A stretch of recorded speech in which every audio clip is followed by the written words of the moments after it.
Salam sejahtera dalam kasih Kristus. Apa kabar Bapak Ibu Saudara sekalian? Saya senang sekali berjumpa dengan Bapak Ibu Saudara sekalian melalui channel ini. Saya doakan Tuhan memberkatimu dan selalu bersamamu sebab Dia adalah Sang Immanuel. Masih dalam sukacita Paskah, mari kita ikuti jawaban atas pertanyaan MTPJ-GMIM tanggal 4 sampai tanggal 10 Mei tahun 2025. Yang pertama, apa yang dapat kita pahami tentang tema Yesus menampakkan diri setelah bangkit, menyatakan Ia adalah Tuhan dari perikop Yohanes 21 ayat 1 sampai ayat yang ke-14. Yang kedua, mengapa murid-murid begitu sulit mengenal Yesus yang menampakkan diri sesudah bangkit?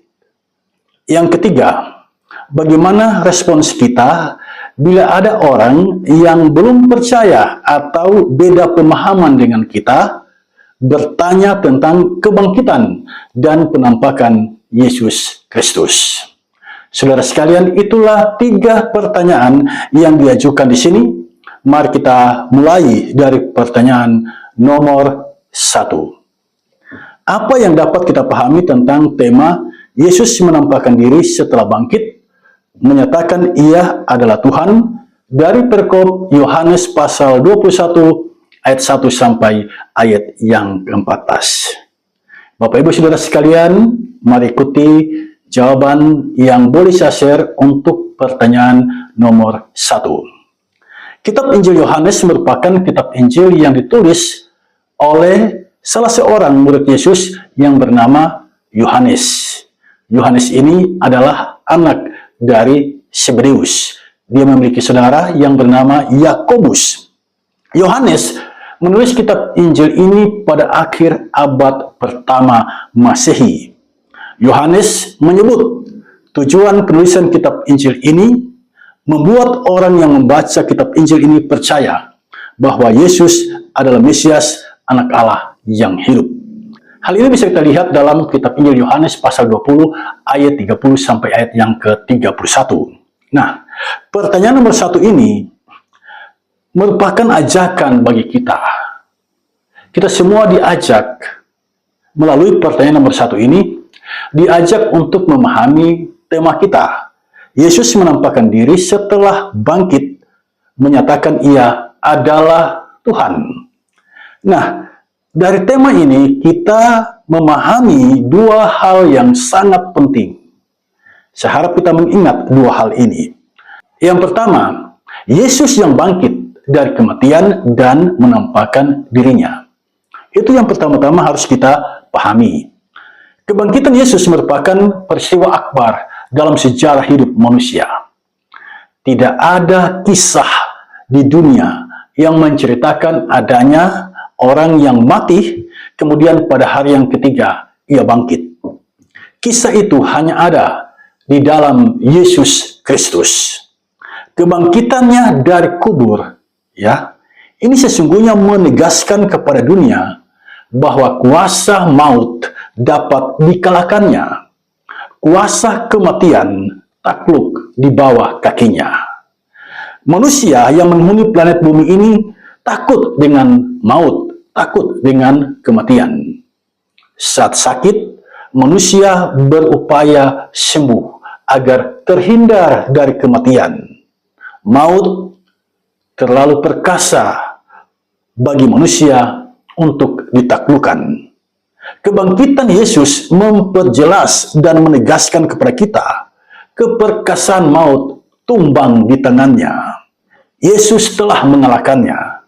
Dan ini memberikan harapan baru bagi manusia, adanya kebangkitan di balik kematian. Dan itu hanya ada di dalam Yesus Kristus. Di sisi lain, kebangkitan Yesus dari kematian mengandung dimensi teologis. Upah dosa adalah maut. Pernahkah Anda membaca itu dalam Alkitab? Saat manusia di Taman Eden, ketika manusia berbuat dosa, saat itu juga mereka mengalami maut, terpisah dari Allah, diusir dari Taman Eden. Itulah maut. Hidup yang terpisah dari Allah, itulah maut. Semua itu terjadi akibat dosa. Yesus Kristus datang ke dunia membawa misi ilahi, menyelamatkan manusia dari belenggu dosa. Yesus datang hendak merebut manusia dari cengkraman kuasa maut. Untuk itu, Dia rela menggantikan kita. Dia mengalami maut itu. Dia mengalami hukuman dosa, kematian. Namun 3 hari setelah kematiannya, Dia bangkit. Maut dikalahkannya. Kebangkitan Yesus memberikan harapan yang baru bagi kita. Betapa Allah sangat mengasihi manusia. Allah sendirilah yang berinisiatif datang menjumpai manusia dan menyelamatkannya. Itulah kasih Allah yang luar biasa, saudara. Demi manusia, Yesus Kristus, sebagaimana dinubuatkan dalam Yesaya pasal 53 ayat yang ke-10. Yesus Kristus menjadi korban penebus salah. Tetapi kemudian Dia bangkit. Itu hal pertama yang harus kita pahami dari tema kita. Yang kedua, yang dapat kita pahami dari tema, Yesus menampakkan diri, menyatakan Ia adalah Tuhan. Tuhan dalam bahasa Yunani kurios, artinya sang penguasa, sang pemilik. Dengan kebangkitan Yesus, kebangkitannya itu mempertegas bahwa Dialah sang penguasa itu. Dialah sang pemilik itu. Kebangkitannya mempertegas kemahakuasaannya atas alam semesta ini. Kebangkitannya itu juga mempertegas bahwa Dialah pemilik kehidupan. Berbahagialah orang yang beriman kepadanya. Yohanes menulis dalam kitab Injilnya, Yohanes 3 ayat yang ke-16. Setiap orang yang percaya kepadanya tidak binasa, melainkan beroleh hidup yang kekal. Ini jaminan Tuhan Yesus. Setiap orang yang percaya kepada Yesus tidak akan binasa, melainkan beroleh hidup yang kekal. Yesus bangkit dan menyatakan diri bahwa Dia adalah Tuhan, sang penguasa, sang pemilik. Pertanyaan kita, mengapa Dia harus menampakkan diri? Karena sejak kematiannya, para murid tercerai-berai. Dan itu mulai terjadi ketika Yesus ditangkap di Taman Getsemani. Baca kitab Injil Markus. Ketika Markus bersaksi tentang penangkapan Yesus di Taman Getsemani, di situ iman para murid terguncang, mereka tercerai-berai. Saudara, hanya Yohanes yang bertahan hingga akhir menyaksikan Yesus disalib. Dia ada di situ bersama dengan Maria, ibu Yesus, dan perempuan-perempuan yang lain. Dan karena itulah Yesus berkata kepada Yohanes, inilah ibumu. Artinya Maria, sepeninggalnya Yesus, harus dijaga, dilindungi oleh Yohanes. Ini pesan Yesus kepada Yohanes, inilah ibumu. Karena hanya Yohaneslah yang ada di sekitar salib Yesus. Kita juga bisa melihat dalam perjalanan ke Emmaus, 2 orang murid bermuram durja karena berita kematian Yesus. Nah, Yesus menampakkan diri sesungguhnya merupakan penjelasan bagi semua muridnya bahwa Dia benar-benar telah bangkit. Dia hidup. Dia mengalahkan maut. Dia mengalahkan kematian. Dan Dia akan kembali ke surga. Untuk itu Yesus meminta para muridnya paham tentang hal ini, mengerti tentang hal ini, bahwa Dia telah mati dan bangkit lalu naik ke surga. Para murid harus paham tentang hal ini, bahwa Dia adalah Tuhan. Dialah penguasa alam semesta ini. Dialah sang pemilik alam semesta ini. Nah, saat semua murid sudah paham Yesus naik ke surga, dia benar-benar berkuasa penuh. Dialah Allah yang hidup. Nah, kebangkitan Yesus memberikan energi dan harapan yang besar kepada murid-muridnya untuk memberitakan kabar sukacita ini. Dia telah mati, dia telah bangkit, dia telah naik ke surga sebagai Raja alam semesta ini. Demikianlah Bapak Ibu Saudara sekalian, jawaban saya untuk pertanyaan nomor 1. Dan sekarang mari kita masuk pada pertanyaan nomor 2. Pertanyaannya begini, mengapa murid-murid begitu sulit mengenal Yesus yang menampakkan diri sesudah bangkit? Saudara, pertanyaan ini baik sekali. Mengapa mereka sulit mengenal Yesus setelah Yesus bangkit?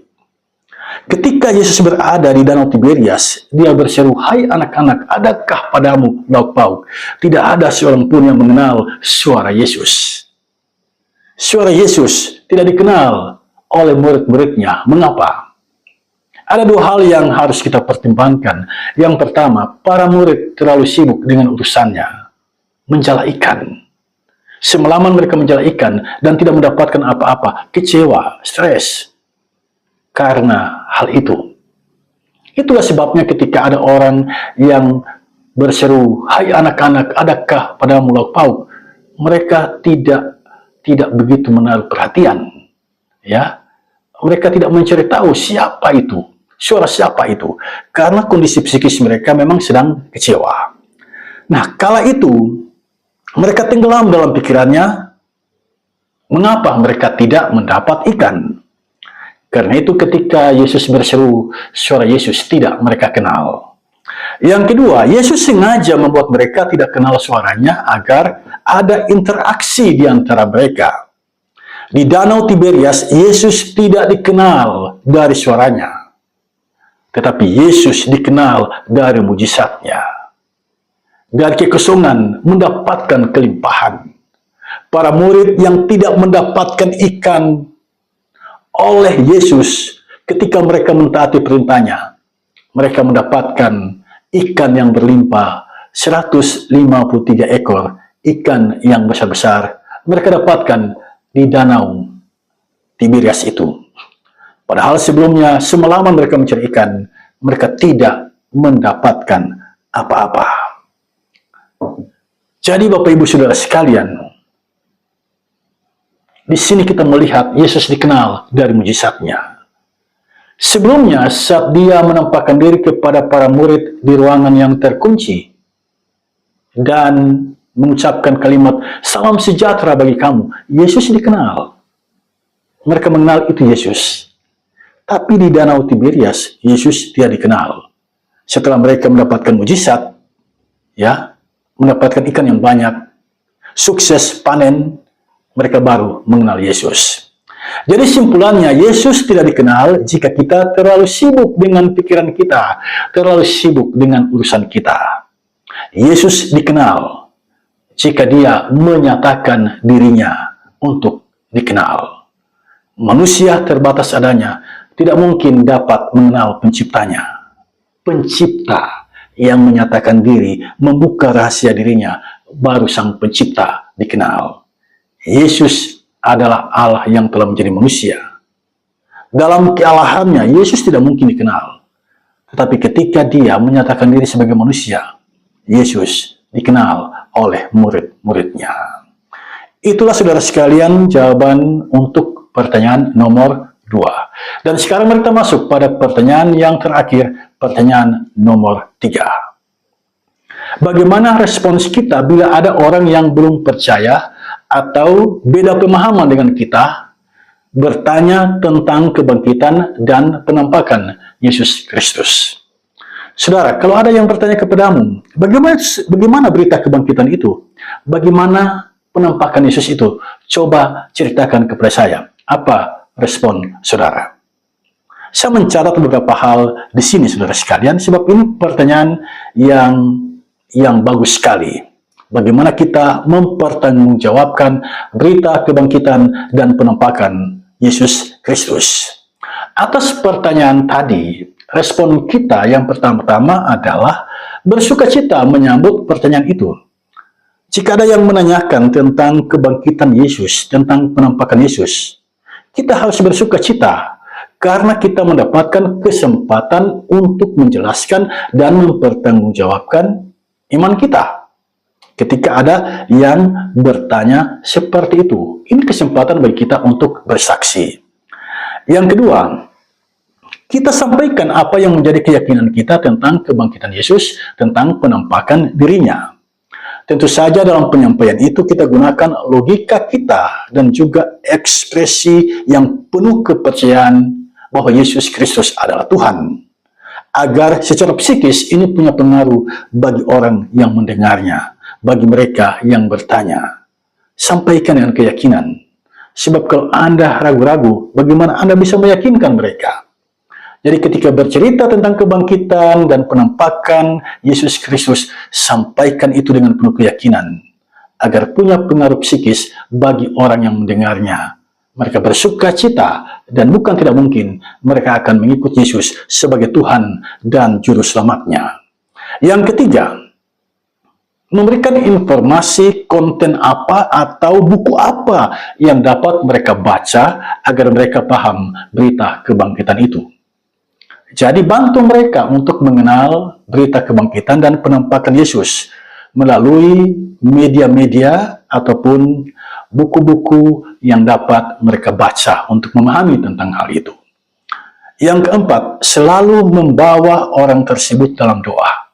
Ya, orang yang bertanya itu harus kita bawa dalam doa, memohon belas kasihan Tuhan agar Tuhan Yesus menjamah dan melawatnya, sehingga dia beroleh kasih karunia, beriman kepada Yesus Kristus Tuhan kita. Demikianlah Bapak Ibu Saudara sekalian jawaban saya atas pertanyaan nomor 3. Usai sudah saya menjawab pertanyaan nomor 1 sampai nomor 3, mintalah hikmat Roh Kudus untuk menuntun kita selalu dalam memahami kebenaran firman-Nya. Tuhan Yesus memberkati kita semua. Shalom.